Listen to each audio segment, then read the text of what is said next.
Salam, salam kasih, damai dan sejahtera. Tuhan memberkati, menyertai dan melindungi kita semua. Selamat malam Bapak Ibu, Saudara-saudari yang terkasih dalam Yesus Kristus. Sesuai dengan program kerja lingkungan Santo Rupinus, bahwa setiap hari Kamis akan diadakan ibadat yang menjadi suatu sumber iman kita untuk membangun komunitas lingkungan Santo Rupinus.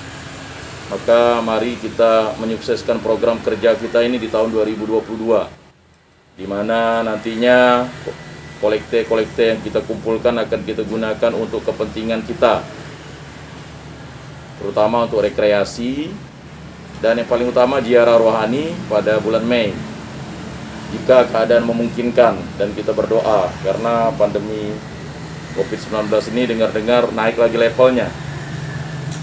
Tapi kalau tidak bisa bulan 5 ya bulan 10. Kalau tidak bisa bulan 10 ya akan dialihkan pada tahun depan. Ya, hidup itu kan mesti berlanjut. Jadi kepentingan kita di Santo Rupinus ini adalah kepentingan untuk membangun Ecclesia Domestica, gereja keluarga. Maka mari kita mengajak untuk hadir di setiap kali ibadat ini, istri, suami, anak, menantu, cucu, orang tua kita untuk dapat bergabung. Tidak penting makanan, ya. Kalau tidak bisa menyediakan makan minum tidak masalah. Yang penting kita bisa mengunjungi rumah warga kita di Rupinus ini, dan kita bisa bersama-sama membangun komunitas basis gereja ini, ya, yang memang sudah digerakkan sekitar tahun 2000 yang lalu, kurang lebih sudah 22 tahun yang lalu sebenarnya, ya, komunitas basis gereja ini, KBG atau KGB, komunitas, ya, gereja ini basis. Jadi supaya kita tidak kehilangan umat, dalam artian kerikma atau pewartaan yang akan kita bangun itu adalah benar-benar berdasarkan ajaran cinta kasih Yesus Kristus dalam gereja Katolik yang satu, kudus, Katolik, dan Apostolik. Baik, itu penjelasan dari saya. Dan besok ada laporan pertanggungjawaban yang akan disampaikan oleh lingkungan Santo Rupinus pada DPP Pleno. Saya harap itu sudah selesai, singkat, jelas, padat, dan itu menunjukkan bahwa lingkungan Santo Rupinus mampu untuk mempertanggungjawabkan segala program 5 tugas gereja: liturgia, kerikma, koinonia, diakonia, dan martiria. Nah, jadi itu sebenarnya. Mungkin saya jelaskan dulu, ada yang bertanya, kok ibu-ibu harus buat LPJ kayak orang kantoran? Apapun yang kita lakukan di muka bumi ini, kita diminta pertanggungjawaban. Pertanggungjawaban. LPJ itu kan kalau kita ngomong-ngomong, oh saya pakai uang lingkungan misalnya 100.000, fotokopi 40.000, ya kan, beli bensin 10.000, ya, gunting rambut, ya kan, kalau enggak nanti orang enggak mau nyumbang. Kalau misalnya saya tidak gunting rambut, tidak masalah, selama itu yang masuk akal, kan begitu. Nah, jadi itu yang dimaksud dengan LPJ. Apa-apa kegiatannya, ya, misalnya yang pertama, ya, mengajak orang untuk ibadat, ya kan, mengantar undangan, catat, perlu uang bensin, silakan. Jangan ragu. Jangan mengatakan ini kan kegiatan gereja sosial, tidak perlu kita catat. Ya, tidak bisa, kegiatan sosial harus dicatat, ya kan? Karena kegiatan sosial juga memerlukan bensin. Saya selalu katakan kegiatan gereja itu ada yang bisa nyumbang tenaga, silakan. Ada yang bisa nyumbang waktu, silakan. Ada yang bisa nyumbang omongan juga, silakan. Ada yang bisa nyumbang pikiran juga, silakan. Ada juga yang menyumbang uang silakan. Jadi semuanya sama, jangan mengatakan orang yang menyumbang uang dan barang itu lebih tinggi harkatnya, tidak. Sudah sepantas dan selayaknya kita sebagai umat beriman untuk melaksanakan 5 tugas gereja itu. Jadi itu yang dapat saya sampaikan, supaya nanti dibuatlah bagus-bagus dan baik-baik. Ya, tidak mesti komplit, tetapi menjelaskan kegiatan tahun 2021 kita buat apa dari bulan Januari, Februari, Maret, April, Mei, Juni, Juli, Agustus, September, Oktober, November, Desember. Banyak kegiatan setiap minggu. Ya, bisa dicek misalnya, ya. Prodiakon itu bagian dari sebenarnya kegiatan lingkungan. Prodiakon mengantar komuni. Itu kan rata-rata setiap minggu kalau tidak salah. Sehingga itu ditulis berapa kali. Ya. Nah, jadi Bapak Ibu saudara-saudari yang terkasih, jangan terlalu takut dengan LPJ.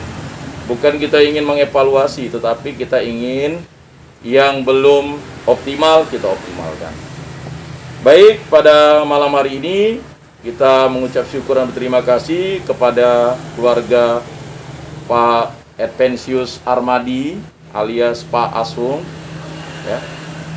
Jadi beliau, ya, kebetulan mendapat arisan, dan ya yang mendapat arisan itulah nanti yang akan menjadi tuan rumah selanjutnya, kan begitu kan?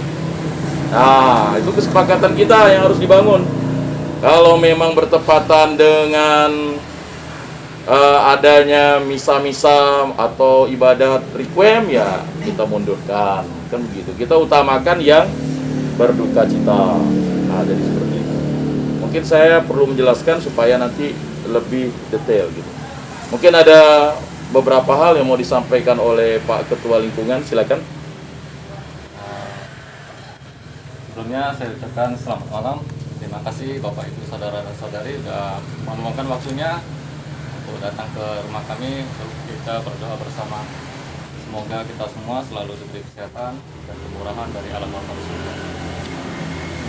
Silakan. Baik, mari kita mulai ibadat syukur kita ini dengan lagu pembukaan. Silakan. Lagu pembukaan. Haleluya bersyukur. 1, 2, 3. Melangkah maju, Tuhan serta kita. Sepanjang jalan penuh liku, Tuhan serta kita. Mari bersama bersatulah kita, maju dalam cahaya, maju bersama satu harapan kita, hidup Kristus jaya. Haleluya, haleluya, hidup Kristus nan jaya.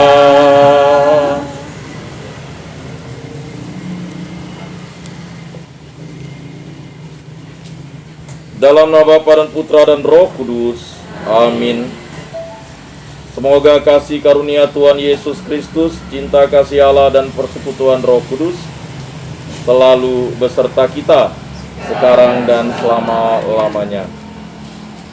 Bapak Ibu, saudara-saudari yang terkasih, pertemuan merupakan suatu perjumpaan. Perjumpaan merupakan sesuatu yang harus kita ikhlaskan. Tidak mungkin perjumpaan itu menjadi sesuatu yang terpaksa. Jadi kalau kita berjumpa dengan suami kita, itu adalah suatu sukacita. Berjumpa dengan istri kita itu adalah suatu sukacita. Jadi Tidak mungkin kita tidak bisa atau kita tidak bertemu dengan orang yang kita cintai kalau tidak kita berjumpa, ya. Jadi mungkin masih ada yang bertanya, mengapa saya mengawini orang ini atau saya menjadi keluarga dari orang-orang ini.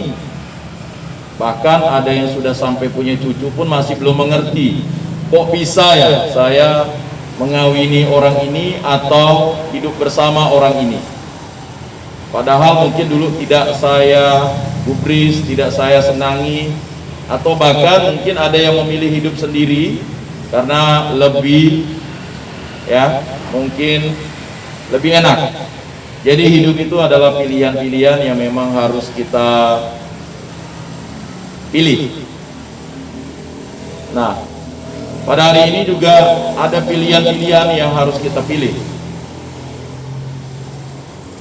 Undangan sudah disebarkan di WA Group, ya. Tetapi banyak aktivitas-aktivitas duniawi yang harus kita lawan, ya.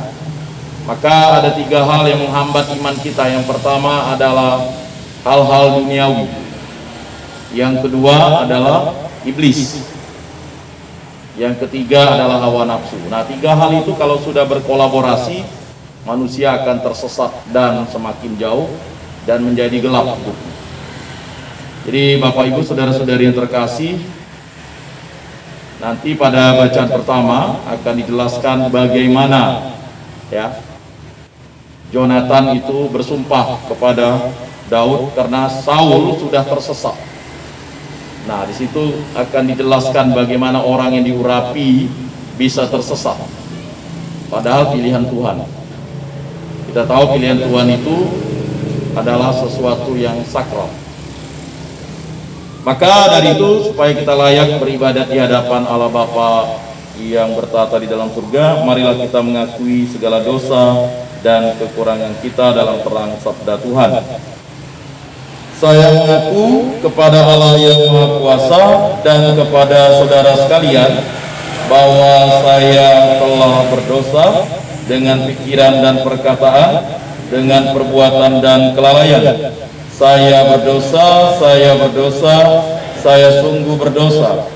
Oleh sebab itu saya mohon kepada Santa Perawan Maria, kepada para malaikat dan orang kudus, dan kepada saudara sekalian, supaya mendoakan saya pada Allah Tuhan kita.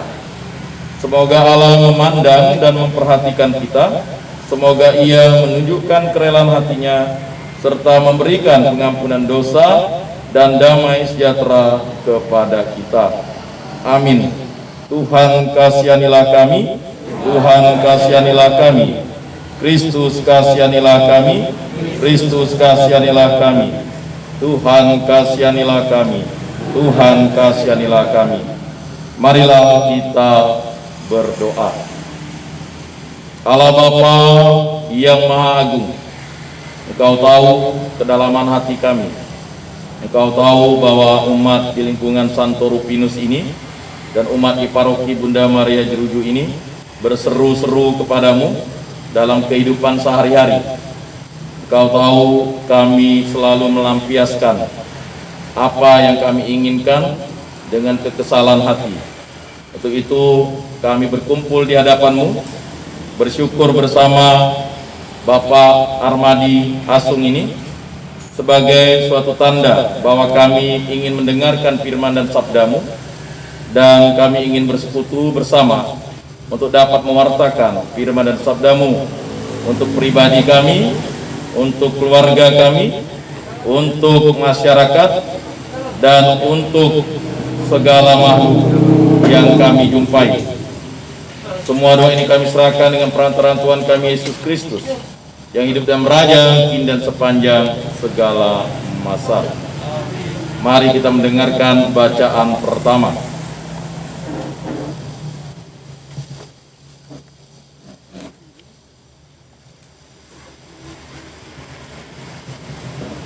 Bacaan dari kitab pertama Samuel. Sesudah Daud mengalahkan Goliat, orang Filistin itu, pasukan Israel pulang.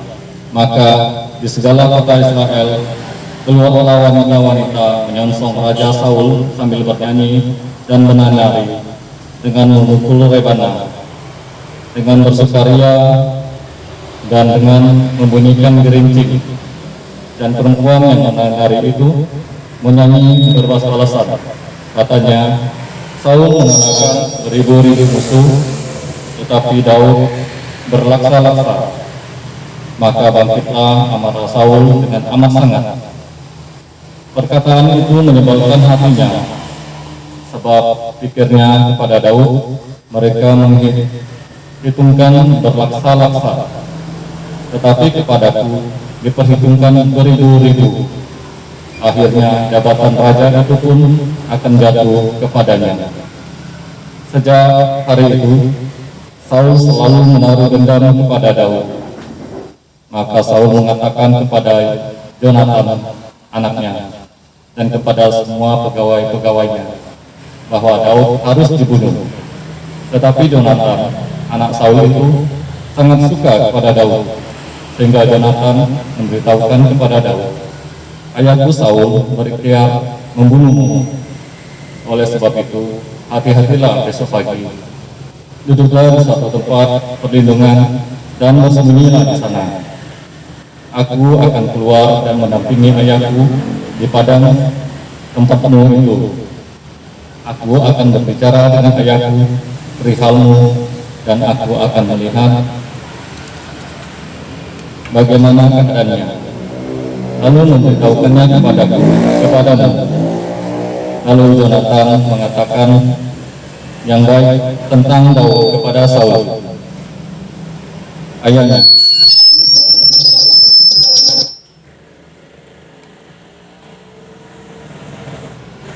Janganlah raja berbuat dosa terhadap Daud, hambanya, sebab dia tidak berbuat dosa kepadamu. Bukankah apa yang diperbuatnya sangat baik bagimu? Daud telah mempertaruhkan nyawanya dan telah mengalahkan orang Palestina itu. Dan karena dia, Tuhan telah memberikan kemenangan besar kepada seluruh Israel. Tak kalah melihatnya, engkau bersukacita karenanya. Mengapa engkau hendak berbuat dosa terhadap orang yang tidak bersalah dengan membunuh Daud tanpa alasan? Saul mendengarkan perkataan Yonatan, lalu bersumpah, demi Tuhan yang hidup, ia tidak akan dibunuh. Lalu Yonatan memanggil Daud dan memberitahukan kepadanya segala perkataan itu. Yonatan membawa Daud kepada Saul, dan ia bekerja kepadanya seperti semula. Demikianlah sabda Tuhan. Syukur kepada Allah. Mazmur tanggapan. Kepada Allah aku percaya dan tidak takut. Kepada Allah aku percaya dan tidak takut. Kasihanilah aku, ya Allah, sebab orang menginjak-injak aku. Sepanjang hari mereka memerangi dan menghimpit aku. Seteruku menginjak-injak aku sepanjang hari. Bahkan banyak orang menyerbu aku dari tempat tinggi. Kepada Allah aku percaya dan tidak takut. Tuhan, engkau tahu akan sengsaraku. Air mataku kau taruh di dalam kiblatmu. Bukankah semua telah kau catat? Musuhku akan mundur pada waktu aku berseru. Kepada Allah aku percaya dan tidak takut. Aku yakin bahwa Allah berpihak kepadaku. Kepada Allah yang firman-Nya kupuji, kepada Tuhan yang sabdanya kujunjung tinggi. Kepada Allah aku percaya dan tidak takut. Kepadanya aku percaya, aku tidak takut. Apakah yang dapat dilakukan manusia terhadapku?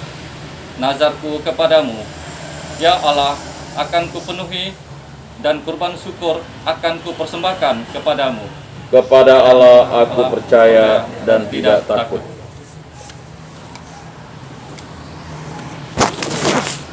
Haleluya, haleluya, haleluya, haleluya.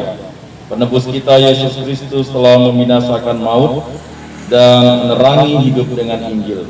Haleluya, haleluya.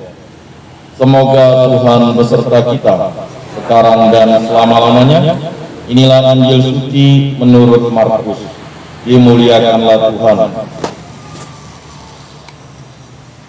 Sekali peristiwa, Yesus menyingkir ke danau Galilea bersama murid-muridnya, dan banyak orang dari Galilea mengikuti dia. Juga dari Yudea, dari Yerusalem, dari Idumea, dari seberang Yordan, dan dari daerah Tirus serta Sidon, datanglah banyak orang kepadanya. Sesudah mereka mendengar segala yang dilakukannya, karena orang banyak itu, Yesus menyuruh murid-muridnya menyediakan sebuah perahu baginya. Jangan sampai dia terhimpit oleh mereka, sebab Yesus menyembuhkan banyak orang, hingga semua penderita penyakit berdesak-desak ingin dijamah olehnya.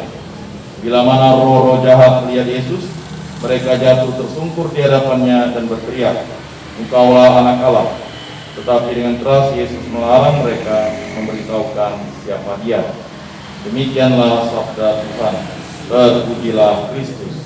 Semoga dengan kuasa Injil suci ini iman kita selalu diteguhkan. Amin.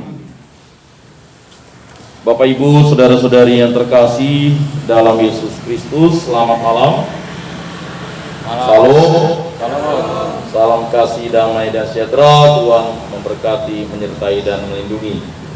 Saya sudah sekian tahun mencoba untuk mengharapkan Bapak Ibu bisa mengucapkan salam. Bahkan banyak orang Katolik sulit sekali mengucapkan salam, yang artinya damai sejahtera. Dengan bapaknya pun sulit. Kalau saya santai saja, salam. Tuhan memberkati. Ini sulit sekali dilakukan oleh orang Katolik, entah mengapa, pelit benar memberikan berkat. Ya. Baik bagi anaknya, bapaknya, ibunya, istrinya, suaminya, dan sebagainya. Entah mengapa orang Katolik ini tidak dibiasakan untuk memberi berkat. Padahal berkat itu adalah anugerah dari Allah Tritunggal Maha Kudus, diberikan kepada kita ketika kita dibaptis. Kita memperoleh karunia baptisan itu, kita menjadi putra-putri Allah, menjadi murid-murid Kristus, menjadi ciptaan baru, menjadi kenisa Roh Kudus, dan memperoleh karunia keselamatan. Kita adalah orang yang terpilih, artinya orang yang bisa memberkati orang lain. Ya. Jadi kalau yang kita lakukan dalam kehidupan sehari-hari justru yang keluar kebun binatang, ya, dan makian, entah yang aneh-aneh, barang yang tak boleh disebut itu yang disebut. Entah terkejut, entah apa. Jarang yang mengatakan ya Allahku, kan begitu. Bapak Ibu, saudara-saudari yang terkasih, inilah yang terjadi. Ya. Yang terjadi pada bacaan pertama, bagaimana Saul yang telah diurapi Allah. Pada prinsipnya Saul ini adalah orang yang terberkati karena dipilih Samuel untuk menjadi raja manusia pertama bagi bangsa Israel. Ingat, raja Israel itu adalah Tuhan Allah. Tapi karena ketegaran tengkuk keinginan tua-tua orang Israel itu ingin menjadi sama seperti bangsa-bangsa lain, padahal bangsa Israel ini sudah menjadi berkat bagi bangsa-bangsa lain. Nah, sama seperti kita adalah orang Katolik, orang Kristiani, seharusnya menjadi berkat bagi diri kita, keluarga, sesama, tetangga, orang tua, anak, cucu, ya. Jadi ada sebuah, ya, viral, ya, sebuah video atau sebuah TikTok viral. Anak kecil bisa memberikan ceramah, ya, mungkin ada yang sudah melihat, luar biasa kan? Nah, kita tertegun. Kok anak sekecil itu bisa menyampaikan hal yang luar biasa. Jadi kalau menjadi orang, ya, Kristiani itu, Katolik itu harusnya penuh sukacita, bukan duka cita. kita harus menjadi berkat bagi sesama. Menjadi berkat itu kita memberikan berkat kepada sesama melalui perantaraan kita, karena kita sudah dipilih Yesus Kristus menjadi berkat bagi diri kita, orang lain dan sesama. Bapak Ibu saudara-saudari yang terkasih, inilah model komunitas basis gerejani atau Ecclesia Domestica yang harus dikembangkan. Ecclesia Domestica itu adalah sebuah dokumen yang ada, ya.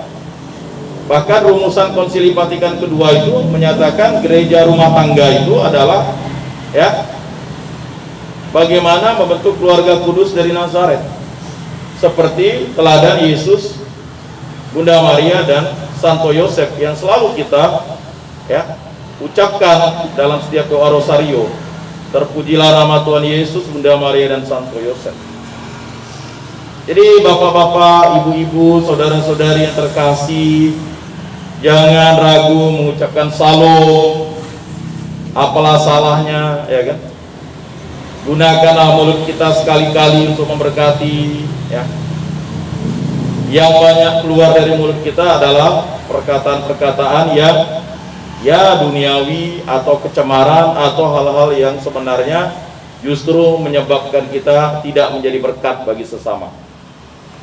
Bapak Ibu saudara-saudari yang terkasih, jika kita kaitkan dengan bacaan pada hari ini, sungguh menguatkan iman kita akan Allah Tritunggal Maha Kudus, akan Yesus Kristus, akan Sang Pencipta langit dan bumi, akan Roh Kudus.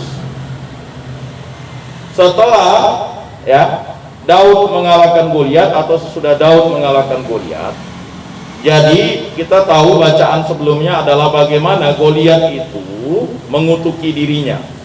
Anjingkah aku ini? Masa kau membawa tongkat untuk melawan aku nih? Jadi yang mengutuki dirinya sendiri itu adalah Goliat. Ya, gara-gara Goliat, ya, dia menjadi anjing. Jadi bangsa Filistin itu menjadi anjing karena dia mengolok sebenarnya. Jadi hati-hati kita mengolok diri kita, ya.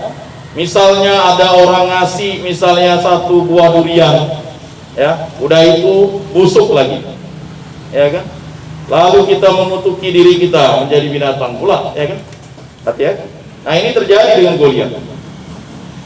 Nah, pada bacaan hari ini bagaimana sesudah Daud mengalahkan Goliat, orang Filistin itu pasukan-pasukan Israel pulang dengan kebanggaan yang luar biasa karena bangsa Filistin langsung menyerah bertekuk lutut kepada bangsa Israel. Ampun katanya. Ya. Karena, ya, Allah berperang, ya, atau berpihak kepada bangsa Israel. Ya, siapa yang berada di pihak Tuhan, ya kan, tidak akan mampu melawan. Kalau Tuhan berpihak kepada kita, siapa berani melawan? Jadi banyak ya orang Katolik itu tidur pun sulit, tanda salib, ngorok dulu, tahu-tahu, ya. Makanya kita ingatkan, Pak, tanda salib, Pak, ya, Mak, tanda salib, Mak. Kita tidak tahu kapan waktunya kita akan dipanggil, kan begitu. Enak aja bobo, enak. TikTok jalan terus 1 jam. Atau kalau tidak nonton berita, atau memang dengarkan hal, ya, kita tanda salib pun lupa. Nah, ini terjadi juga dengan saya kalau sudah kita ikut hal duniawi. Jangankan doa Bapa Kami, tanda salib ya bisa lupa. Bahkan ada yang tanda salib saking mau PW-nya itu enaknya tanda salib baring ya. Ya kan, tidak mampu tanda salib duduk karena saking enaknya. Oh, udah enak nih dengan bantal ya. Doa pun baring kayak orang sakit. Nah, ini terjadi dengan diri kita, istri kita, anak-anak kita. Oke. Kalau dibangunkan misalnya untuk misa harian, saya sangat bersyukur bisa tinggal di Pontianak karena saya bisa ikut misa harian yang saya rindukan berpuluh-puluh tahun. Tapi tidak tahu lah, ya, lingkungan Rupinus ini, ya, apakah ada, ya, saya sudah cukup beberapa bulan nih mensiarkan atau menyiarkan, ya, silakanlah misa harian.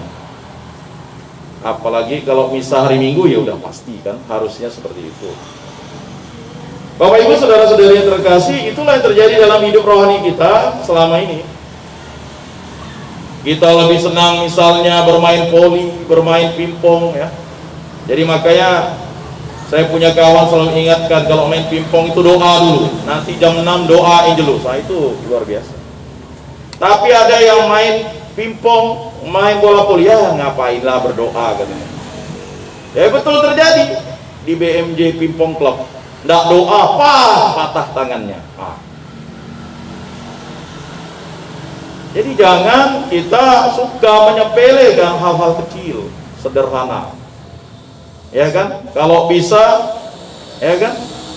Kalau orang Filipina itu lewat gereja tanda salib, karena di situ ada pentataan. Yesus Kristus, sakramen Maha Kudus. Kita ini ya lewat tabernakel paling tunduk ya, enggak mau. Bahkan kalau sepatunya baru enggak mau dilepas. Setahu saya tidak ada sebenarnya ya. Kalau kita paham, kalau kita sudah masuk membuka tali kasut ya. Apa yang dikatakan Allah kepada Musa? Bukakan kasutmu itu kan. Jadi diingatkan sekali lagi bahwa kalau kita misalnya naik ya ke atas tahta suci itu atau tabernakel itu ya memang harus membuka kasut. Nah, jadi diingatkan lagi nih. Jadi kita sekarang jadi orang Katolik nih kayak orang Katolik bukan Katolik. Ya kan? Masuk gereja berlututnya setengah. Ya. Lalu ngobrol. Ya kan? Maklumlah dah lama enggak ngobrol. Ya, lalu misalnya bercanda, ya kan? Atau misalnya, ya macam-macam lah yang terjadi. Ya itulah dinamika yang terjadi dalam hidup beriman kita setelah COVID. Ya, maka COVID ini merubah situasi kita untuk menjadi pribadi yang harusnya makin bersatu, bukan makin terpecah belah. Bapak Ibu saudara-saudari yang terkasih dalam Yesus Kristus, ya. Kemenangan Daud itu adalah kemenangan Tuhan karena Tuhan berpihak kepada bangsa Israel, karena bangsa Israel adalah bangsa yang diberkati. Dan melalui perantaran Daud, bangsa Israel itu menjadi bersukacita. Dan Saul timbul hawa nafsunya. Nah inilah dia. Lalu iri, dengki, dendam dengan Daud. Padahal awalnya Saul meremehkan, bagaimana kau tuh mau bunuh Goliat, ngelawan Goliat pakai umban. Tahu umban dah? Kalau yang baca bacaan kemarin itu tahu umban. Umban itu semacam ketapel tapi dia itu ya diisi batu kemudian diayun-ayunkan, nanti ya batunya itu ya itu akan melesat seperti kayak panah atau seperti kayak ketapel. Nah, umban namanya. Jadi diputar, nah itu dia. Ya, jadi Saul meremehkan Daud. Ya, kau ini gembala, bahkan Goliat musuhnya. Ya, anjingkah aku? Masa kau ngusir aku pakai tongkat? Namanya gembala ya pakai tongkat kan. Ini sama seperti kita kalau ngelawan orang kan. Ngelawan orang dalam artian bukan ngelawan orang untuk tidak mencintai sesama, tetapi misalnya orang yang jahat kepada kita kan, ya kan, mestinya kita doakan, bukan kita lalu kita lawan dengan kekuatan lain. Ya, jadi itu yang mesti kita lakukan, kekuatan doa. Ya, kata Daud, terpujilah Allah semesta alam. Jadi bapak-bapak, ibu-ibu, saudara-saudari yang terkasih dalam Yesus Kristus, mungkin banyak di antara warga lingkungan Rupinus itu yang sudah karepe dan lemah imannya. Saya sudah kurang lebih 2 tahun mengantar komuni ke lingkungan ini. Ada yang belum mandi lah, ada yang belum masak lah, ada yang tak pakai baju lah, ada yang pokoknya aneh-aneh. Tetapi kan Tuhan Yesus kan tak pernah nanti. Ya, kalau udah Tuhan Yesus memanggil, mana ada istilah tak pakai baju. Kalau udah memanggil menghadap dia ke rumah Allah Bapa di surga, tak bagaimana lah model kita nanti. Ya, Jadi ada yang pokoknya macam-macam lah. Tapi sekali lagi, kadang kalau sudah diantar menunggu lagi, Tuhan Yesus menunggu. Ya ini semacam ya introspeksi dan evaluasi lah bagi kita. Ya, kita harus bercermin kepada lansia. Ya, lansia itu menunggu dia. Saya ingat neneknya Nopi itu. Ya, dia bilang pokoknya saya menunggu. Ya, sampai saya nafas terakhir tetap saya menunggu komuni kan gitu. Nah, kita harus punya niat mental seperti itu. Yang lansia. Ya kan? Ini yang tidak lansia juga pura-pura lansia misalnya. Ya kan? Nah, ini harus dipahami bahwa Tuhan Yesus Kristus itu hadir untuk ya, Dialah Tuhan dan Juru Selamat kita. Ia memenangkan diri kita. Sehingga apa yang terjadi dengan pikiran Saul yang iri dan dendam ini, lalu niat membunuh Daud, ya kan? Nah ini. Tetapi hebatnya Yonatan, justru dia, inilah anak. Kalau sesuatu yang jahat orang tua lakukan harus ditegur. Jangan takut. Pak salah pak, ya kan? Bapak salah, mama salah. Nah ini Yonatan nih menegur bapaknya. Ya, lalu memberitahu Daud, ya bapakku tuh mau membunuh kamu tuh. Hati-hati katanya. Mengapa begitu? Karena Yonatan dia memiliki hati yang suci. Dan Yonatan lah yang bersumpah bahwa dia akan setia kepada Daud sampai selama-lamanya. Artinya keluarga dari suku Benyamin itu akan setia kepada suku Yehuda. Makanya kalau kita tahu Israel Utara itu 10 suku, Israel Selatan itu 2 suku. Nah ini kehebatan Yonatan menegur bapaknya. Bagaimana Yonatan ini menegur bapaknya? Ya dengan perlahan-lahan, dengan doa, mengingatkan. Ya. Ini kan sebenarnya Saul itu dipuji beribu-ribu, tapi Daud dipuji berlaksa-laksa. Berlaksa-laksa itu tidak terhingga gitu. Karena kemenangan Daud ini akhirnya membuat orang Israel itu percaya bahwa kealahan dari Allah, ya, Abraham, Allah Ishak, Allah Yakub, dan Allah Israel itu luar biasa. Ya, jadi apa kata Yonatan? Janganlah raja berbuat dosa terhadap Daud hambanya, sebab ia tidak berbuat dosa terhadapmu. Jadi banyak di antara kita orang tak berdosa kepada kita pun lalu kita tuduh macam-macam, ya. Mungkin yang tak pernah negur kita, orang itu sombong. Tambah lagi kecapnya lagi. Ya memang keluarganya sombong, bapaknya sombong, mamanya sombong, anaknya sombong. Habislah semua orang itu jadi dihakimi. Ujung-ujungnya apa yang terjadi? Ya kan? Bubar. Ya kan? Kalau misalnya sudah jatuh keluarga ini, makinlah dihakimi dan akhirnya lah itu. Nah, sering terjadi di diri kita. Nah, makanya Yonatan ini memberikan contoh teladan yang sangat baik kepada kita. Menegur ayahnya. Tidak banyak orang bisa menegur ayahnya. Ya, Pak, salah Pak, bapak kawin 2. Tidak berani. Mak, salah Mak, mama selingkuh. Ya, anak-anak. Misalnya saya bawa cewek lain, oh Pak Ian salah, udah prodiakun bawa cewek lain lagi. Mungkinlah di situ. Makanya kita harus saling tegur, menegur. Ya, jadi janganlah ya dah, urusan dia lah, kan begitu. Jadi banyak di antara kita nih akhirnya cuek, padahal kita tidak banyak. Lingkungan Rupinus 43 kakak. 43 kakak. Seharusnya 44 kakak. Ya. Satunya ya kan karena punya ruko. Nah, jadi 43. Satunya jual rumah, 42. Kemana 42 kakak? Yang aktif dari 35 tinggal 30. Kemana 35. Nah, ini mungkin mau pada tahun 2022 ini didatangi lah oleh pengurus lingkungan bersama-sama. Ngapa sudah lemah, letih, lesu, lunglai, letoy, loyo, ya kan? Nah, ini yang terjadi di lingkungan di belakang kita tuh, ya. Peristiwa kematian itu membongkar semua tabir yang kita tidak tahu menjadi tahu. Why? Begitu ke ceritanya, ya kan? Inilah kehidupan manusia. Kehidupan manusia yang harus bertobat selama masih hidup. Nah, apa yang terjadi? Ya,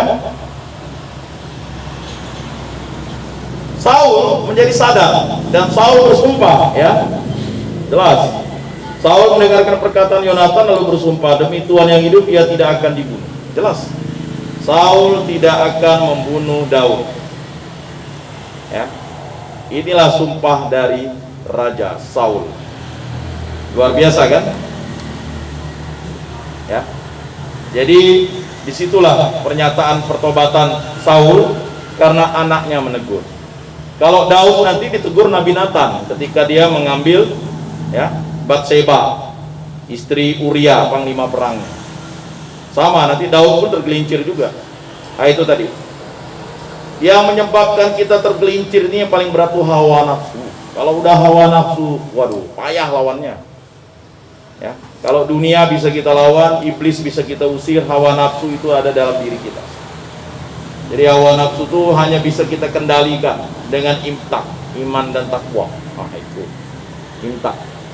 Tidak ada seorang pun, ya, mohon maaf, walaupun dia rajin ke gereja pun, kalau hawa nafsu tak bisa dikendalikan, itu akan repot.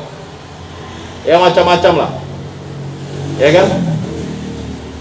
Segala macam hawa nafsu, bapak, ibu-ibu, saudara-saudari pasti tahu. Nah, mari kita lihat bacaan Injil yang tadi telah kita dengarkan. Sekali peristiwa Yesus menyingkir ke Danau Galilea bersama murid-muridnya dan banyak orang dari Galilea mengikuti dia. Jadi jelas, mengapa orang Galilea itu mengikuti Yesus? Apa sebabnya Yesus itu sebenarnya dia adalah keturunan Daud tapi tinggal di Nazaret, tinggal di daerah Galilea. Ya karena itu tadi ingin mempersatukan 12 suku Israel itu, ya kan?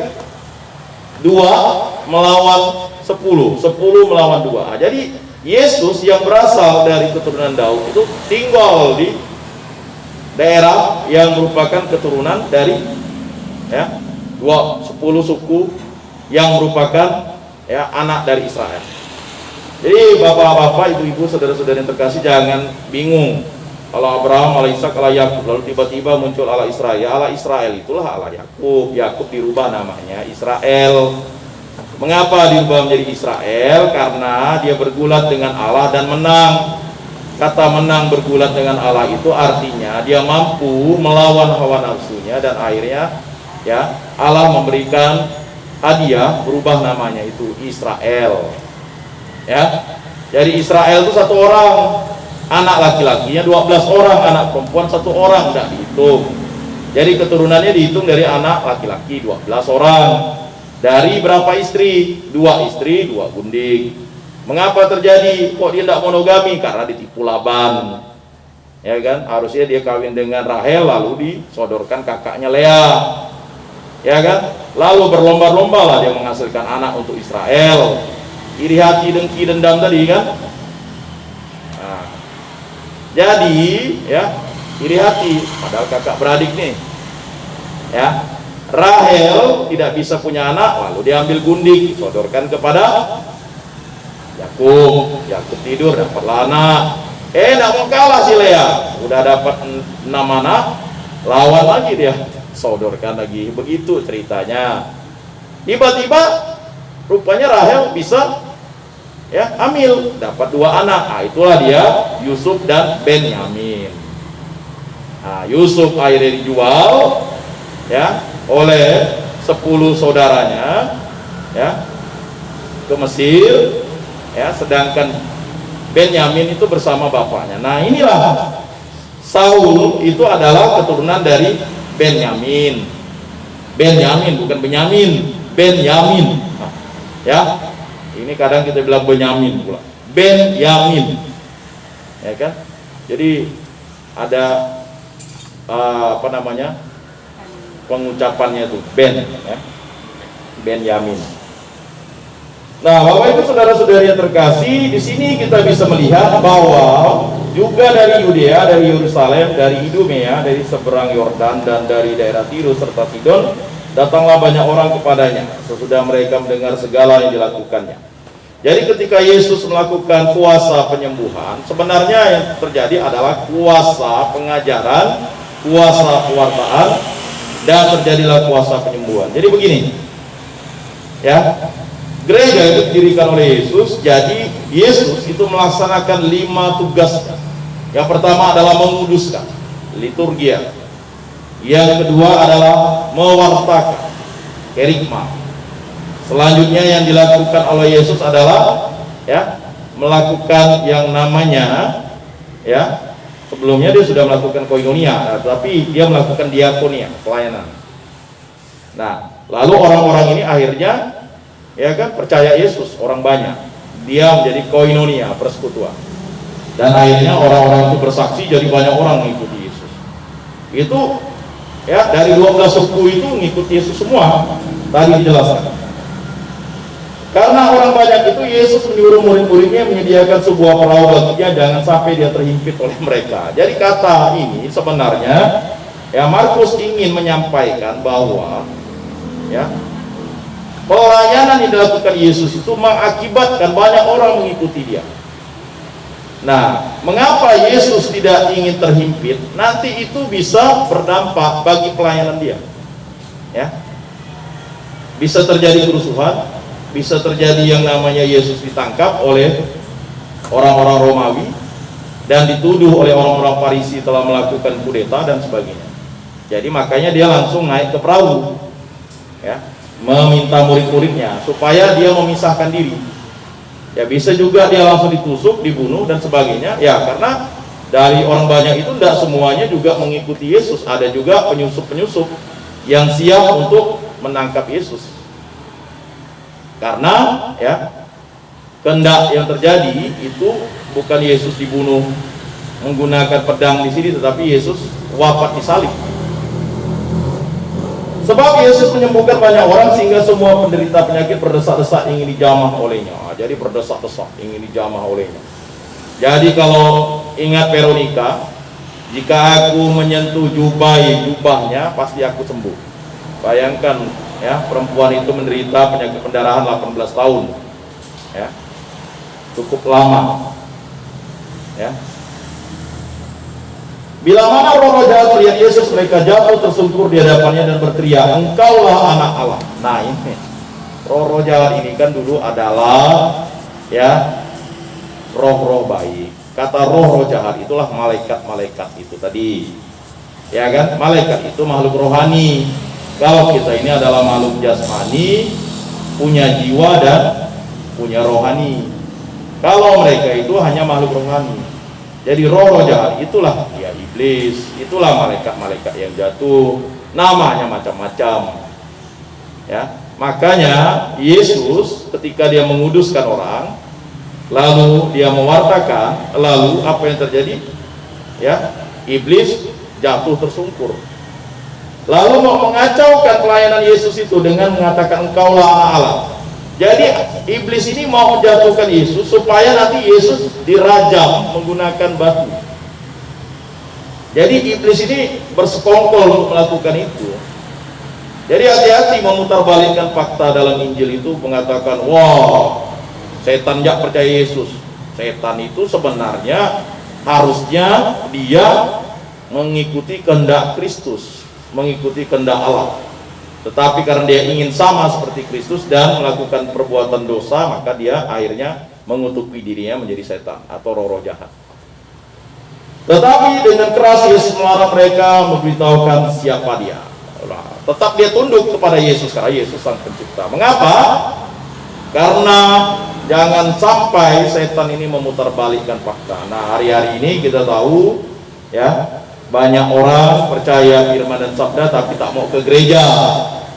Ya kan, apalah arti ke gereja, duit, nanti datang duit, ya kan, kolekte 1, masuk gereja, kolekte 2, balik parkir, ya kan, nanti akhirnya, nah ini, ya, jadi saya beberapa kali pernah sharing ya, jadi jangan kita sampai membuat orang muda itu menjadi antipati dan tawar hatinya gara-gara kita sharingnya tidak difilter gitu. Jadi beberapa kali itu saya sampaikan, pernah ya paman saya itu ya sharing dengan bapak saya. Saya waktu itu kurang lebih masih SMP. Saya dengar sharingnya. Inilah gereja Katolik, duit katanya. Mana duit makan pastor, mana duit kemandirian, mana duit kolektif, mana duit parkir, mana duit ini. Pastor marah kita ya kalau tidak nyumbang. Kalau kita tanya mana sumbangan kita, ya tidak boleh. Tapi mana duitnya kita kumpulkan ditanya. Nah ini ya. Jadi persoalan-persoalan ini sering terjadi dan akibatnya menghambat pelayanan. Ya kan? Menghambat pelayanan. Nah makanya coba kita pikirkan, renungkan, apakah kita itu dipaksa. Kita gereja Katolik tidak ada perpuluhan, ya. Kalau gereja sebelah ada perpuluhan. Kalau kita perpuluhan, misalnya gaji saya 5 juta, langsung 500.000 harus saya store. Kita tak ada, ya kan? Kalau kita lalu gara-gara duit akhirnya kita bubar, itulah kehendak iblis, ya kan? Ingin kita bubar. Jadi tidak ada satupun ya, misalnya rumah tangga yang terpisah-pisah itu bagaimana bisa bersatu kalau terpisah-pisah. Jadi hati-hati. Jadi gara-gara hawa nafsu kita ingin ya ini itu, lalu tidak senang dengan satu oknum pastor, lalu semua pastor dicap sama, itu berbahaya ya. Mengapa? Memang itulah keinginan iblis itu menggoyang gereja Katolik. Ingat ya, gereja Katolik tanpa imam, tanpa pastor itu bukan gereja Katolik. Karena yang bisa ya mengkonsekrat ya, merubah ya roti dan anggur menjadi tubuh dan darah Kristus itu hanya melalui perantaraan imam, orang yang tertabis. Kalau kita nih orang yang diberkati, harus orang yang tertabis memberkati kita. Jadi kalau tidak ada imam, makanya kita marilah satu Rupinus ini berdoa biar anak-anaknya ada yang jadi imam. Sudah sekian puluh tahun bahkan gereja pernah ada di Rupinus ya. Sepertinya belum ada lah yang muncul itu. Ya, mudah-mudahan ya anak saya ya kan begitu. Jangan berdoa, ya Tuhan biarlah anak tetangga saya jadi imam, kan begitu. Karena dia pelit ngasih duit kolektif. Doanya aneh-aneh. Ya jadi mari kita berdoa untuk anak kita masing-masing, marilah jadi imam. Ya mari menjadi pastor, suster ya. Oh nanti tidak ada keturunan. Oh, Yesus saja, Bunda Maria dan Santo Yosef itu satu ya. Ya kan habislah keturunan. Ya tapi diingat sepanjang masa. Jadi bapak-bapak, ibu-ibu, saudara-saudari terkasih, mari kita untuk tahun 2022 ini kita mendoakan anak-anak kita. Adalah yang jadi pastor, adalah yang jadi suster, adalah yang jadi bruder. Jangan pula kayak kawan saya tuh, jangan kau jadi imam, jangan kau jadi pastor. Lihat tuh, ya kan oknum pastor itu katanya. Waduh, lihatlah kelakuan suster ini, lihatlah kelakuan bruder ini. Waduh, jadi kita menjadi kacau, ya kan? Gara-gara nilai setitik rusak susu sebelangan. Mari Bapak Ibu kita berpikir positif membangun lingkungan Santo Rupinus ini. Keluarga-keluarga yang memang belum bisa kita kunjungi, tadi bahkan Bang Alek disuruh untuk menjemput. Nah itu memang tugas Satgas memang, ya kan? Tanya ngapa tidak pergi gitu. Satgas, satuan tugas kan begitu. namanya satgas, satuan tugas, cek gitu. Kalau banjir cek juga gitu ya.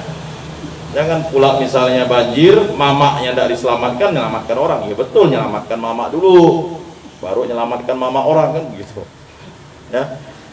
Jadi seperti itu. Jadi mari kita membangun lingkungan Santoropinus ini. Bantulah yang sudah jadi satgas, bantu Bang Alek, kan ada 3 nih yang jadi satgas ya kan. Nah, 2 anak muda, 1 anak setengah muda tua ya. Jadi seperti itu. Mari kita membangun lingkungan ini. Mari kita ikut berpartisipasi untuk selalu melakukan pelayanan yang baik dan benar, sehingga kita bisa menjadi pribadi yang seutuhnya mencintai Tuhan dengan segenap hati, segenap jiwa, segenap akal budi, dan segenap kekuatan, dan mencintai sesama seperti mencintai diri sendiri. Mari kita mengakui iman kepercayaan kita. Aku percaya akan Allah, Bapa yang Maha Kuasa, pencipta langit dan bumi, dan akan Yesus Kristus, putranya yang tunggal Tuhan kita, yang dikandung dari Roh Kudus, dilahirkan oleh perawan Maria, yang menderita sengsara dalam pemerintahan Pontius Pilatus, disalibkan, wafat dan dimakamkan, yang turun ke tempat penantian, pada hari ketiga bangkit dari antara orang mati, yang naik ke surga, duduk di sebelah kanan Allah Bapa yang Maha Kuasa.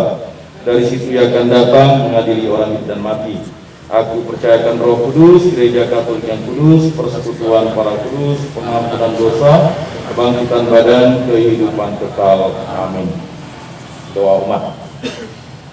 Ya Allah Bapa yang bertata di dalam surga, kami mengucap syukur dan terima kasih atas karya agungmu, maka kami dapat berkumpul di rumah Bapak Ketua Lingkungan kami, Pak Armadi, pada malam hari ini. Semoga doa-doa yang kami sampaikan dapat menjadi doa yang selalu Kau berkati dalam setiap langkah hidup kami.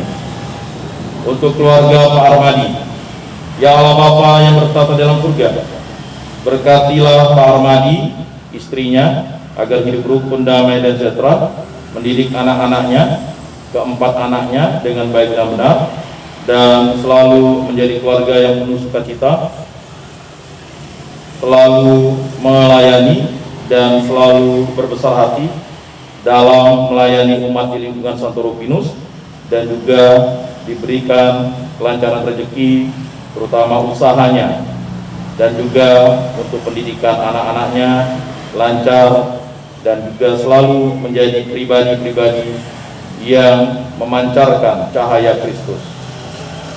Kami mohon, kabulkanlah doa kami ya Tuhan.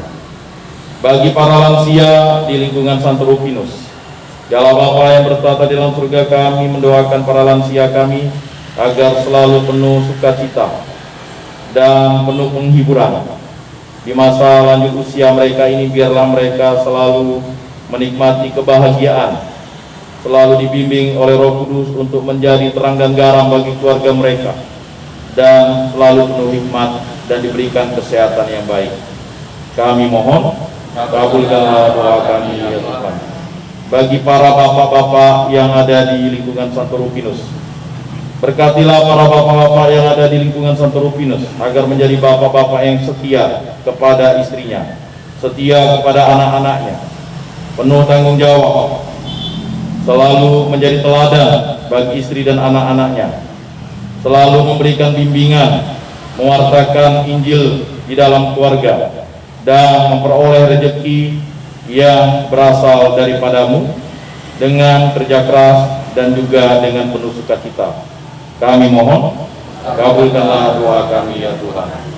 Bagi ibu-ibu di lingkungan Santoropinus, ya Allah Bapa, berkatilah para ibu-ibu agar menjadi istri yang setia, istri yang mengatur rumah tangga dengan baik, memberikan fasilitas yang baik bagi suami dan anak-anak, mengurus rumah tangga, mengurus kehidupan anak-anak dengan baik, dan menjadi pribadi yang penuh sukacita, penuh kasih sayang, memberikan penghiburan kepada suami dan anak-anak, dan juga memberikan kekuatan untuk mendorong suami dapat menjadi pribadi yang penuh dengan rahmat Allah dan mencontoh keluarga kudus dari Nazaret.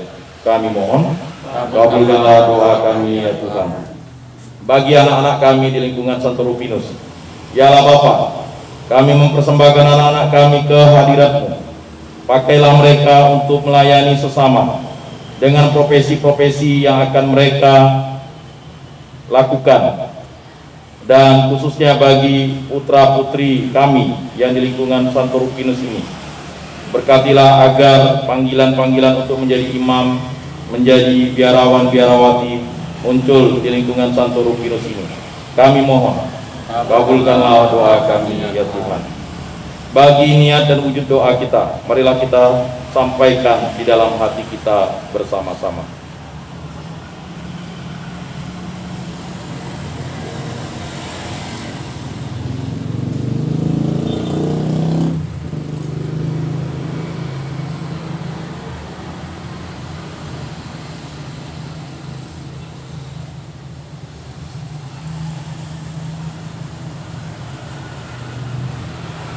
Kami mohon, kabulkanlah doa kami ya Tuhan. Kolektif.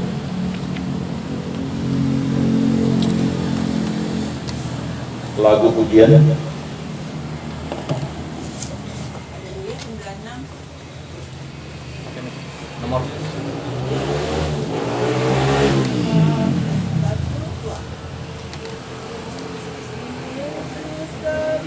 Sabda tinggallah padamu, aku pokok anggur, kamu rantingnya. Kini kau kuutus, wartakan sabdaku, sabda sukacita dari Bapakku. Kini ku sadari sabda kasih-Mu, cahaya hidupku di Kau Tuhanku. Tak mudah bagiku ikut panggilan-Mu yang aku dengarkan dalam sabda-Mu. Bimbinglah langkahku, tuntunlah arahku, agar tak menyimpang dari jalan-Mu. Kini ku sadari sabda kasih-Mu, cahaya hidupku di Kau Tuhanku.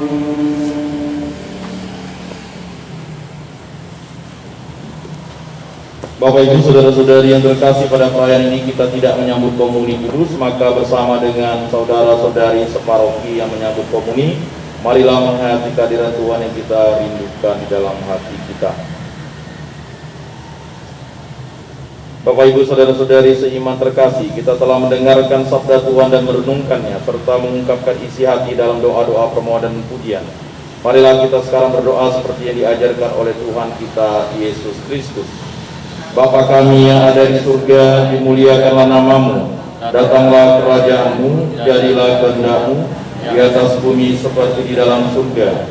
Berilah kami rezeki pada hari ini, dan ampunilah kesalahan kami seperti kami pun mengampuni yang bersalah kepada kami, dan janganlah masukkan kami ke dalam pencobaan, tetapi bebaskanlah kami dari yang jahat. Amin.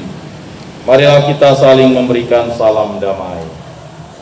Salam damai.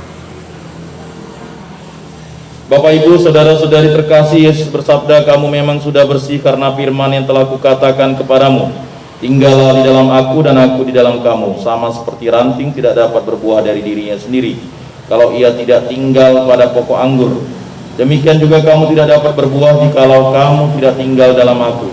Oleh karena itu marilah kita duduk dalam keheningan untuk menyatukan diri dengan Tuhan yang kini hadir bersama kita. Berbicara dengan Dia dari hati ke hati dengan mengatakan, Yesus datanglah dan tinggallah dalam hatiku, jadikanlah hatiku seperti hatimu. Seruan tersebut diulangi 3 kali. Yesus datanglah dan tinggallah dalam hatiku, jadikanlah hatiku seperti hatimu. Yesus datanglah dan tinggallah dalam hatiku, jadikanlah hatiku seperti hatimu. Yesus, datanglah dan tinggallah dalam hatiku, jadikanlah hatiku seperti hatimu. Pengumuman. Untuk pengumuman hari ini, untuk selanjutnya misa ibadat sabda seperti yang kita rencanakan hari Kamis depan itu sesuai dengan yang dapat arisan yang dimocok pada hari ini atau yang dipilih hari ini. Mohon pada Bapak Ibu yang bersedia setelah mendapat arisan sesuai dengan yang dimocok pada malam hari. Terima kasih.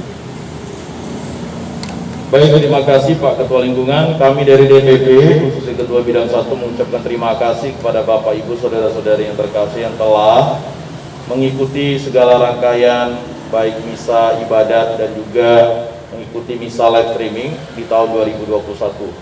Kami mohon maaf jika ada kekeliruan, kesalahan dalam pelayanan kami, terutama khususnya di live streaming ya, mungkin ada kru-kru live streaming yang mengganggu Bapak Ibu waktu misa offline di gereja, karena memang mereka harus seperti itu modelnya.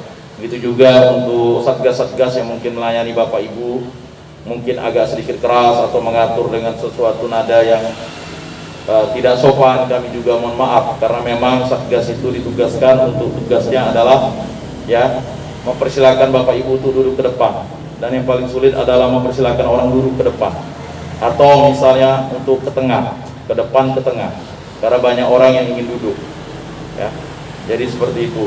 Itu juga untuk segala bantuan Bapak Ibu ya, baik berupa bantuan-bantuan yang disumbangkan dalam panitia ya Natal, panitia Paskah sebelumnya di tahun 2021, kami mengucapkan terima kasih. Semoga itu berguna bagi umat kita, dan juga bantuan-bantuan yang sifatnya moral, semangat, dan juga seruan-seruan untuk kita mematuhi protokol kesehatan. Begitu juga kami juga mengucapkan terima kasih kepada Bapak Ibu yang telah ya berpartisipasi dalam iuran kemandirian dan juga iuran makan pastor. Jadi memang sulit menagih orang tak berutang, tetapi sudah sepantas dan selayaknya lah kita untuk bisa bukan melunasi ya, bisa membayar itu sebagai bentuk partisipasi kita. Sedikit-sedikit lama-lama menjadi bukit. Begitu juga untuk segala hal-hal yang sifatnya berhubungan dengan pelayanan-pelayanan lainnya. Untuk partisipasinya dalam Krisma, terima kasih yang sudah menghantar dan mendaftarkan anaknya yang sudah sakramen Krisma. Jadi di lingkungan kita ini yang sudah sakramen Krisma itu, maka tahun kemarin kita berdiskusi minimal batasnya kelas 6 SD. Sayang bagi yang bisa apa tidak gitu, karena itu bisa paling cepat 2 tahun atau 3 tahun akan datang ya. Bisa uskup yang sama sekarang, bisa juga uskup yang baru, itu tidak tahu. Jadi seperti itu ya. Kemudian juga yang sudah komuni pertama ya, terima kasih, dan pada tahun ini silakan mendaftarkan anaknya untuk menerima komuni pertama kepada ketua lingkungan yang anaknya sudah kelas 4 SD ya, kelas 4 SD. Jadi ya, jadi nanti ada pengumuman secara resmi.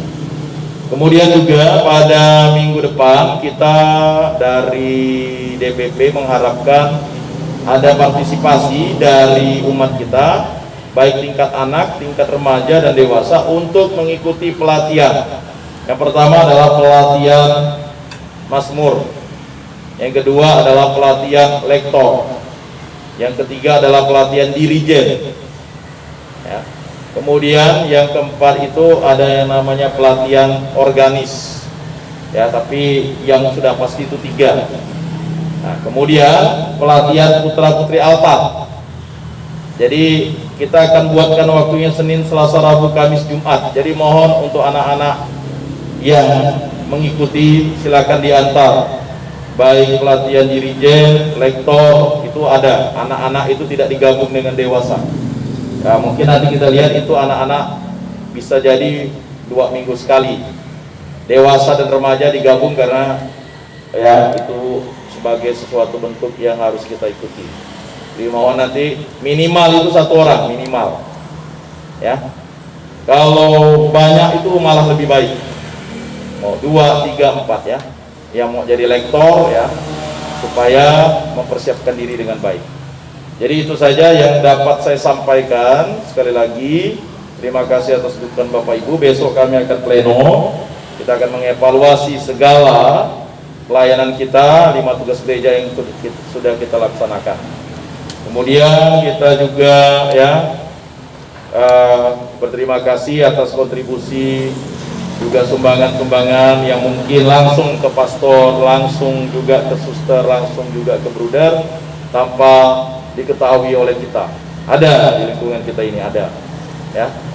Cuman ya mungkin tidak disampaikan siapa orangnya. Jadi terima kasih ya. Mungkin yang memberikan pakaian atau apa. Nah, jadi seperti itu. Sekali lagi kami juga mohon maaf selama tahun 2021 tidak melayani Bapak Ibu secara optimal ya, kata-kata yang salah dan sebagainya. Jadi kita lanjut di tahun 2022 dan ini DPP tahun ketiga, tahun terakhir di periode ke-6 ini. Jadi makanya tahun ini kita fokus pada pengembangan pelayanan liturgi dan pewartaan. Jadi itu bidang saya memang. Jadi mohon Rupinus mampu untuk mengikutinya. Marilah kita berdoa, doa penutup. Ya Allah Bapa yang bertata di dalam surga, kami berucap syukur dan berterima kasih kepadamu atas karunia-Mu lah kami dapat berkumpul di tempat ini. Karena kehendak-Mu lah kami dapat berkumpul di rumah ketua lingkungan kami ini. Semoga apa yang kami telah dengarkan, firman dan sabda-Mu ini dapat kami resapkan dalam hati kami, dapat kami wartakan, dapat kami laksanakan dengan tingkah laku kami dan perbuatan kami, baik untuk diri kami, untuk keluarga kami, untuk masyarakat, dan juga untuk gereja. Berkatilah keluarga-keluarga yang belum hadir pada hari ini. Semoga pada minggu depan mereka dapat berpartisipasi. Engkau jamah, Engkau sentuh mereka. Dan berkatilah kami agar kami selalu rukun, damai, dan sejahtera. Semua doa ini kami serahkan perantaraan Tuhan kami Yesus Kristus, hidup dan beraja kini dan sepanjang segala masa. Amin. Bapak Ibu saudara-saudari terkasih, sebelum mengakhiri perayaan ini marilah kita menundukkan kepala memohon berkat Tuhan. Semoga Tuhan memberkati kita, melindungi kita terhadap dosa dan menghantar kita ke hidup yang kekal. Dalam nama Bapa dan Putra dan Roh Kudus. Amin. Bapak Ibu saudara-saudari yang terkasih, ibadat hari Kamis kita ini di rumah Bapak Armadi sudah selesai. Syukur kepada Allah. Marilah kita pergi menjadi saksi damai. Amin. Lagu penutup.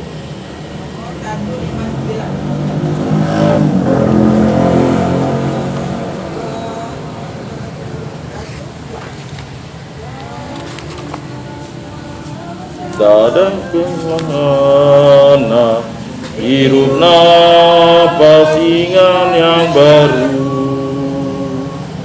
Pergilah ke sudut-sudut hati, nyanyikanlah lagu imanmu. Pulanglah dengan damai sejati, nikmatilah rahmat Tuhanmu.